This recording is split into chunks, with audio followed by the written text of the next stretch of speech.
Of course, inflation, the government's primary enemy, our enemy, all of us, in fact, the rate of inflation... Unless you're a saver. Indeed, this is true, has risen to 10.1%, an increase on the 9.9% seen in August.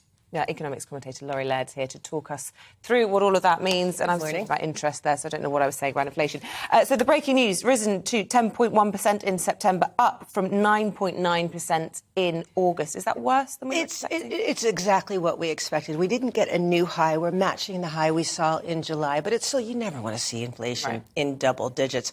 And the question is, where do we go from here? The big problem this month was food. Food prices up 14.6% year on year. That is a massive amount. I mean, thinking about paying 15% more than you were paying last year for something that's non-discretionary. People can't go without food. And, of course, the smaller your income, the greater percentage that you spend on food. It's the highest rate of inflation for food since 1982. And it's so far back that we weren't even using the same measure. This is a reconstructed series to try and make that comparison. Food prices look like they could continue to go higher. And also, this rise to 10.1% came despite the fact that we had a big negative from petrol prices. Petrol prices fell quite a bit in the months between September and August and September this year. So we had a negative influence from petrol, and we still had inflation rising to 10.1%. It's a pretty grim number. And that fall in the price of petrol is going to stop.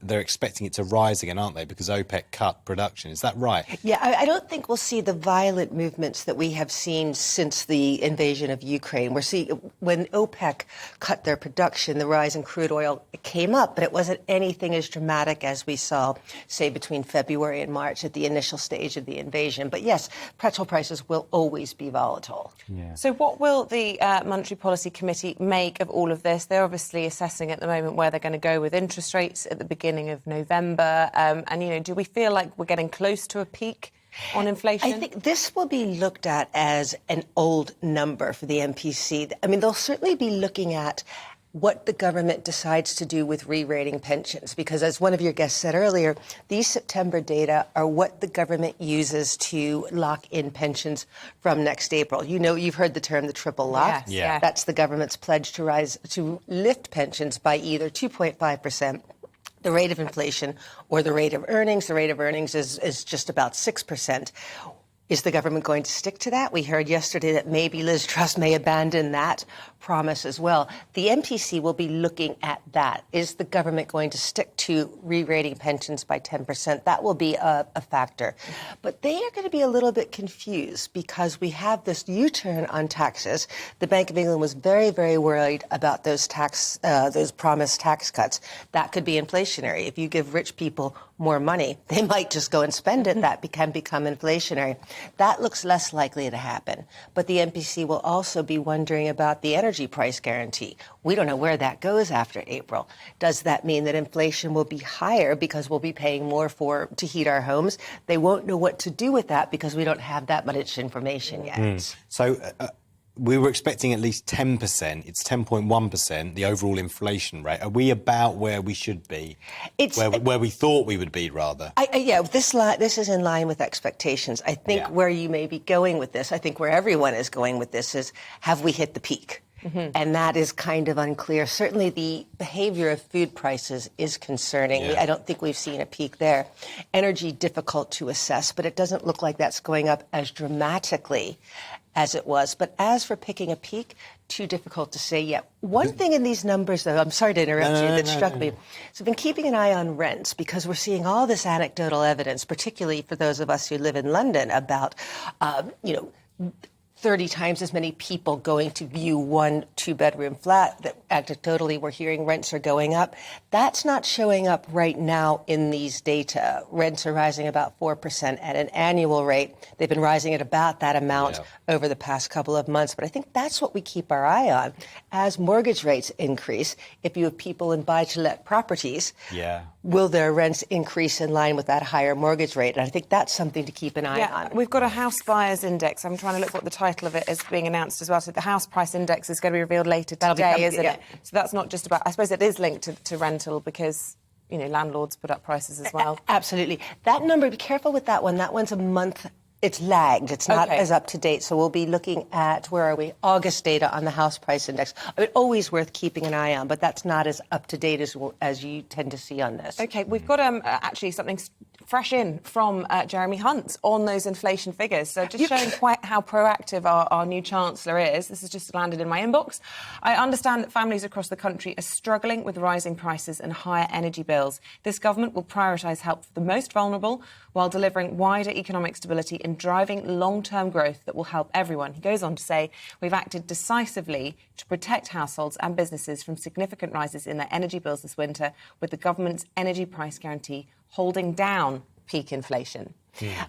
Difficult to say there because, again, we don't know what's going to happen after April. So definitely it will hold down peak inflation. The Bank of England thought inflation would peak at about 13% next month. But with the energy price guarantee, that was before the energy price guarantee was announced. So the numbers are a little bit shaky right now. Yes, that energy price guarantee will hold down inflation in the next couple of months, but we simply don't have enough information at this point to know what happens post-April. Is that normal to get a statement like that from the Chancellor's office? It's not, is it? No. So this is his continuing his message of reassurance, but this reassurance is directed to voters, to the public, not to markets. Well, maybe all of the above. Well, but to have it a couple of minutes after these data came out, it was also very carefully worded, wasn't it? We still have this somehow, acknowledging Liz Truss. We're still going for growth. We're still going for growth. But also the fact that he has come out after these data, I think, is important. Well, so a couple of days into the job, Alice Denby's still in the studio, so let's get some sort of thoughts on the sort of political implications then of seeing something like that. I mean, we saw it on Monday, didn't we? Very early, I think it was 6:30 in the morning. We got a tip-off that we were going to have this statement from him, basically making these U-turns. And then this morning, as we say, 15 minutes past the hour when the ONS figures come out, and he's done that. This is well organised. Yeah, it does make you question who's really in charge here, doesn't it? And as you say, an incredibly carefully worded statement. I think, it's very clear that the economy and inflation and the cost of living is people's biggest worry here, and the government is desperate to reassure people that it's doing something about it. No, it was a clever move to come out with that. And when you talked about that tip-off that we had on Monday, that we are going to get a statement, that was crucial because remember that Monday was the day that the Bank of England said, we're no longer supporting the bond market. Yeah. Government, do something. You're on your own. And the fact that we had a tip-off that something positive was coming certainly helped the bond markets there. Yeah. And it's interesting when you say who's really in charge.